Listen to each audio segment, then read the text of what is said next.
Well, I had to accept that I couldn't do everything when it came to repairing my Mercedes-AMG GT. Even though we've made great steps in the right direction, getting a new dashboard and most of the interior in, along with replacing this welding inner wing piece and also the rad support, which is also welded in, which runs from here all the way underneath the front of the car to this side as well. But there's some parts I simply cannot do. Because you'll remember in the last video that we dropped this car off to the body shop to have some of the metalwork repaired. That's because all of the rear quarters and A-pillars on this car are made out of aluminium, which is really hard to repair well. Which is precisely the reason why we took it to Flatout Paintshop, who then started to mould this rear quarter back into shape.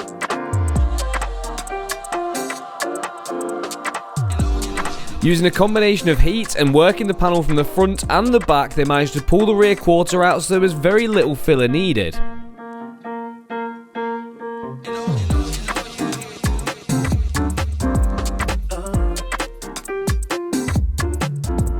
But now look at it, Flatout Paintshop have absolutely sorted it out and managed to pull most of this dent out here. I mean, it just needs the finest amount of filler to get it smooth, and the same on the A-pillar here. They've straightened the roof out and also sorted this A-pillar here as well. And the reason why this is such good news is because not only does it save me the cost of a new rear quarter panel for this car, which is thousands of pounds, it also saves me the job of having to fit it as well. So saving money and saving work is a big win. But we're still so far from done with this.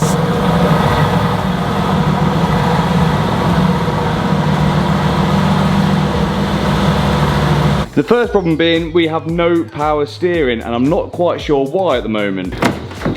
We're also missing a few bits which we're waiting to come back from the trimmers, and we've had to rip out the entire passenger side carpet to try and find the reason why this car wouldn't start in the last video, which turned out to be the immobilizer.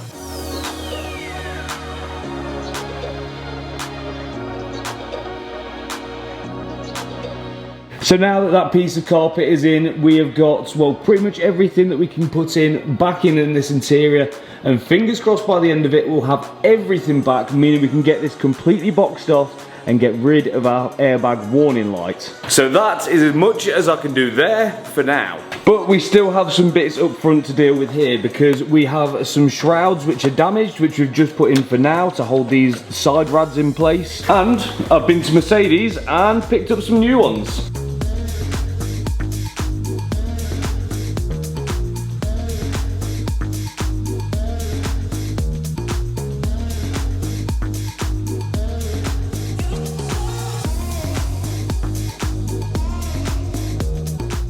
And I've also picked this up, which is the air ducting for the airbox. There's 3 pieces to this which are damaged, so we're going to replace all of those.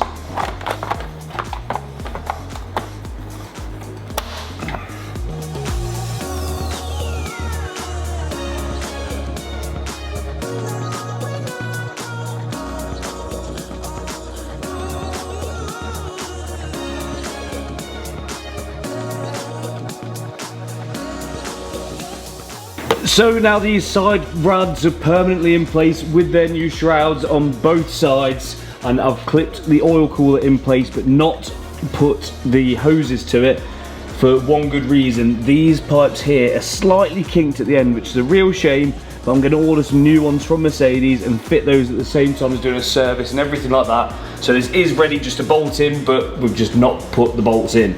But now we've got some shrouds to put on, so I think the first one, I'm pretty sure it's this one. That one goes up there, if I remember right.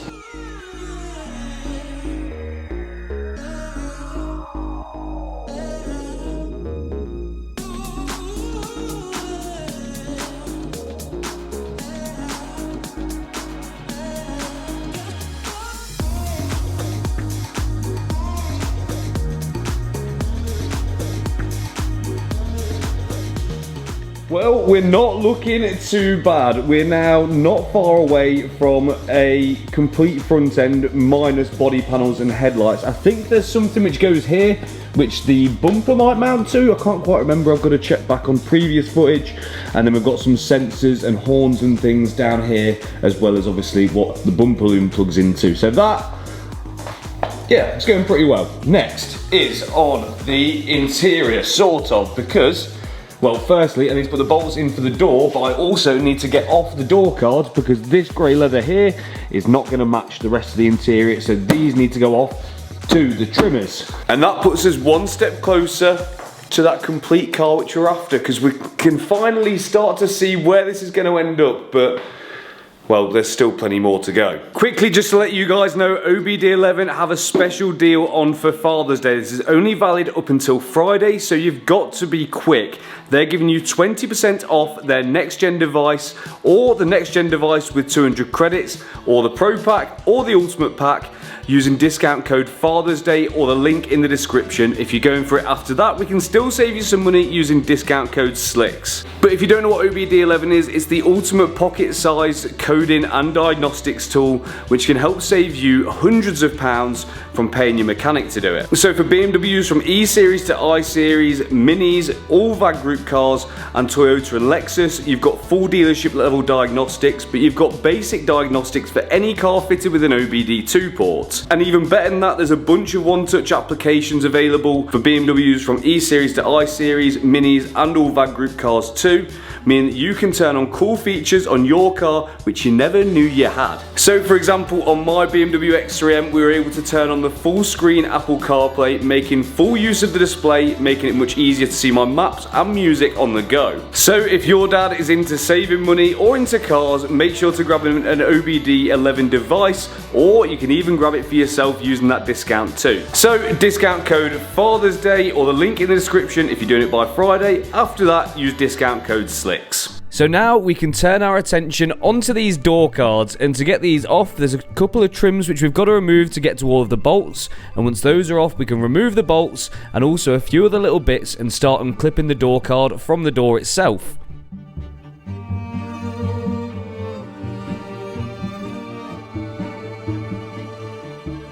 Once I've unclipped all of the clips around the outside, I've then got to pull the door card backwards because there's one retaining clip which we don't want to break, but then once that's off we can unplug it and the door card's removed and the doors are bolted in place, meaning that they shut perfectly. So now these are ready to go off for the trimmers, and I have this section replaced with something more fitting with the rest of the interior. But next up is the only panel on the car which has no actual damage, but it still has a problem. And I'm not sure how well it translates to camera, but it just doesn't seem to shut right. This boot just isn't quite... There's something wrong there, and I've got to find out what it is. Now, because the boot does actually latch, that kind of means that, to me, in my head, which sometimes is questionable, that this latch here, down here, or this section here, if you can see that, this kind of latching hook has probably shifted. How it's moved, I don't know, but let's pull all the interior trims off and have a little inspection in there. Now, I'm immediately drawn to this bit for this reason here. I don't know if you guys can make this out on camera. There's a slight gap up here in the plastic bit which surrounds this metal hook. So I'm going to pull this off by unclipping this. Smooth. Is there anything there holding it in? So we've got two T20s here. Let's unbolt those and see what that's hiding.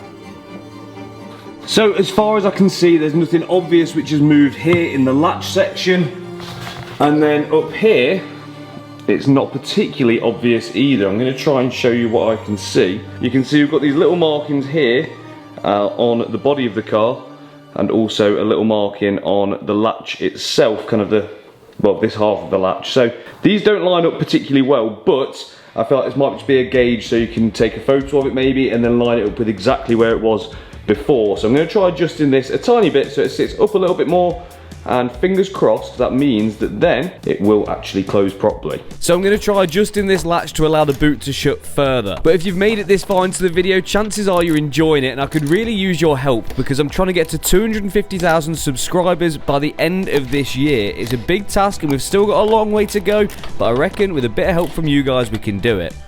Right, let's give it a go. Jump back on. As far as I can see, everything is clear, so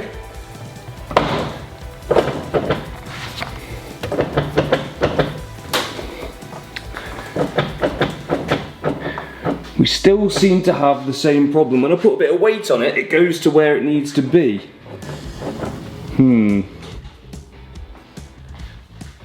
But it's still not quite lining up nice. At least it opens still. So there's no more adjustment in the latch on the actual boot itself, and there doesn't seem to be any damage on the latch that's on the body of the car. So let's see where we're drawn to next. This gap up here does seem to be a little bit big, I might say, but the seal looks absolutely perfect this side in the way that it's sat. And the gap this side seems to be a little bit bigger.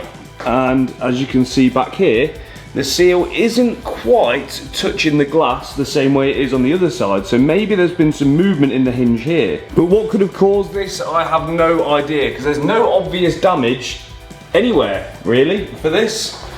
So it's getting to be a bit of a head scratcher.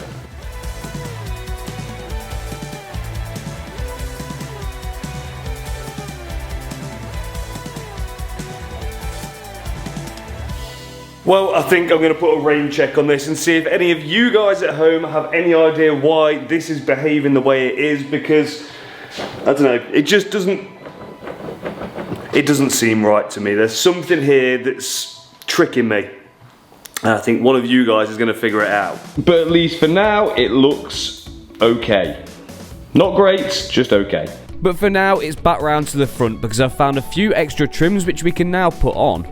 So the next thing I want to try and fix is the power steering. We currently have none, and I think I've figured out why. Because on this car, it has a hydraulic power steering system, and I didn't realise that it's got a cooler. And it's actually this one just here, which I thought was a gearbox cooler. Turns out it's not. It's power steering, I think. I'm pretty sure anyway, and that's why underneath this cover just here, there is this reservoir, which is empty. So that means that when I pulled that cooler off before and it leaked out fluid, it's going to have lost quite a bit, and that's why our reservoir is empty. So I've got some genuine Mercedes power steering fluid.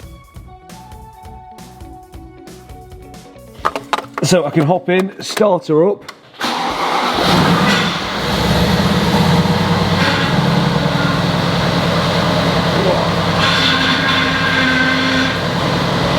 That's not a nice noise.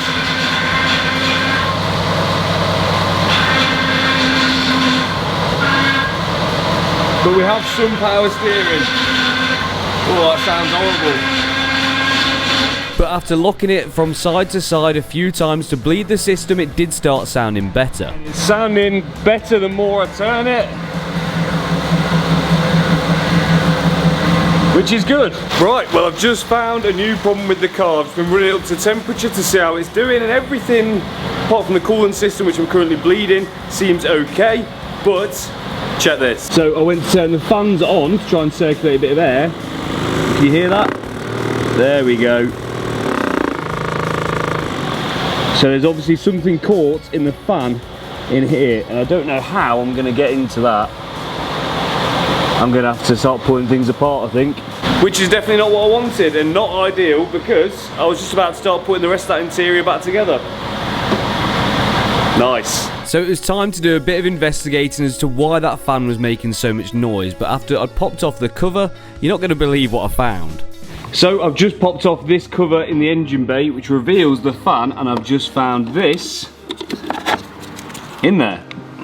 So hopefully, me just taking that out will have solved our problem.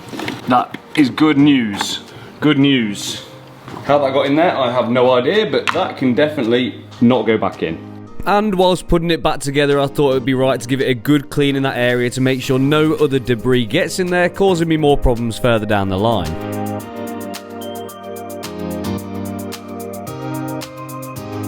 So now we've got to the bottom of that. That means that we can put the glove box in along with the knee airbag and get this side boxed off.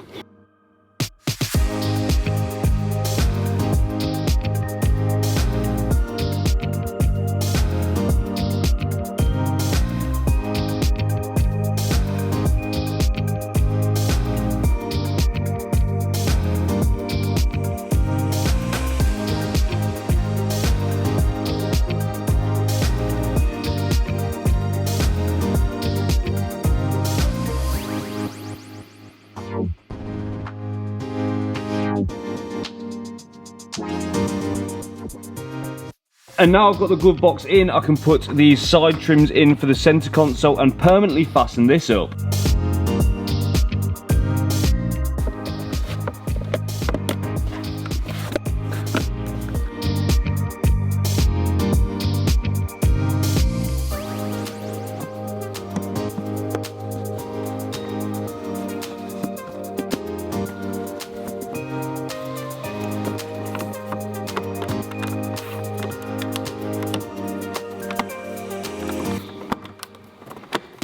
So I've got the door cards loaded into the van. Let's go and get these dropped off and get some more bits picked up. Which brings us down to Auto Trim Systems in Leicester, who have trimmed the rest of the interior. We've just dropped the door cards off, and here are the seats. These are the original seats which are going to be going back in it, and Jay is going to run us through exactly what you've done. You said you wanted them a bit more like the AMG spec. Yes, so I wanted something a little bit more special. So we've added the yellow stripes and Alcantara centres, Alcantara bolsters, all leather outers. Then you centres the logo. Yep, the AMG logo. So we've stuck that in the headrests. That's embroidered, isn't it? Yeah, embroidered into the headrest. Yep. Just give it a bit extra. Mate, they look brand new. They look a lot better, brighten up the car a bit for you. Yeah, definitely. It's just a bit drab before with the grey. So yeah. I thought the yellow's definitely going to pop a bit better.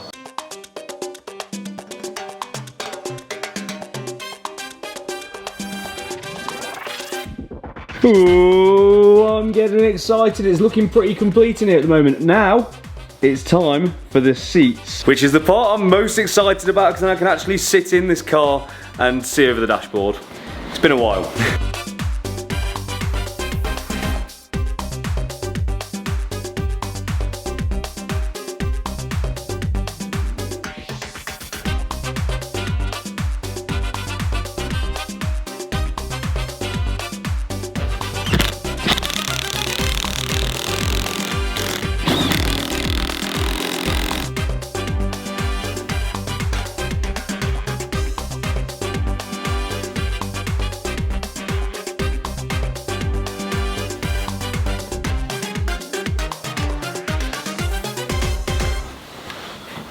Oh, now that is what I call my dream spec interior on a Mercedes AMG GT. For me, this is perfect. And look how far it's come from before having a non-distinct grey and black interior which was sort of featureless, to now having this gorgeous yellow and black Alcantara with the black leather and yellow stitching too. It just sets this car off beautifully.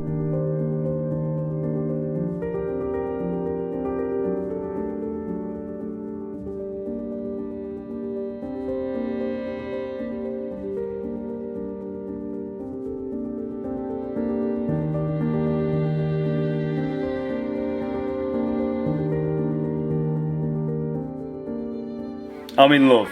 I couldn't be happy with this. This looks amazing. Well, I hope you guys have enjoyed this video. If you have, don't forget to hit that subscribe button. We're aiming for that 250k mark at the end of this year. And don't forget to like this video as well. And I'll catch you next time.